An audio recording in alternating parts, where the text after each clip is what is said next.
our boy Finn has went through a lot of character development, but Lord have mercy, was it painful sometimes. And the episode The Red Throne shows us Finn at his absolute worst. And what makes this episode even harder of a watch is that it's kinda relatable. The entirety of the episode is just filled with Finn trying to win back Flame Princess. But there's one problem with this. She don't want him no more. And you can tell this from the beginning of the episode, because Flame Princess's kingdom is legitimately getting boot ganged. Do we still use that term? So she tries to call up Finn because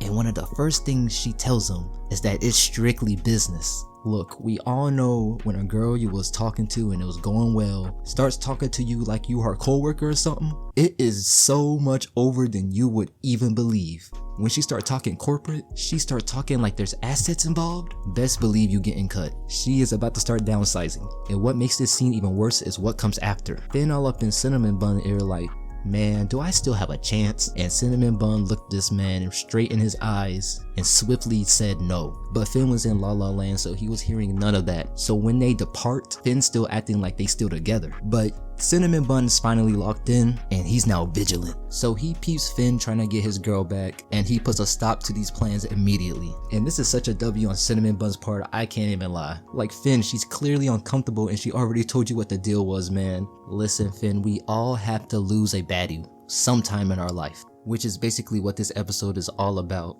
Like every male teenager needs to watch this episode. It really is like a guide on what not to do when you lose a girl. And like I said, the rest of the episode is just equally as cringe. Finn persistently tries to do cool things to impress Flame Princess. Like Cinnamon Bun is actually the only person getting things done.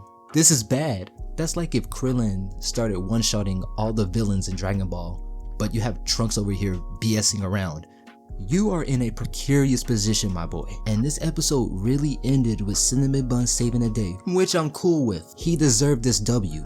Bro even got the respect and admiration Finn has been wanting from Flame Princess all this episode. And all Finn could do was look down and be like, dang, I'm not him. Absolutely brutal. Now, the only reason why I say this episode is relatable is because when I broke up with my first girlfriend, I was devastated. So just like any teenager growing up on the internet, I became a red pill disciple. I thought if I became alpha enough, she'd take me back. Haha, no. So rewatching this episode hurt even more on a personal level. So to anybody else listening who's dealing with similar problems to Finn, just let it go. Do not go out like a doofus. You may or may not have made your mistakes in the relationship, but it didn't work out, so just let it go. Because if you don't, you'll be just as cooked as Finn is in this episode. Again, this episode did wonders for Finn's development, but oh my god, bruh. Not your best showing, Finn.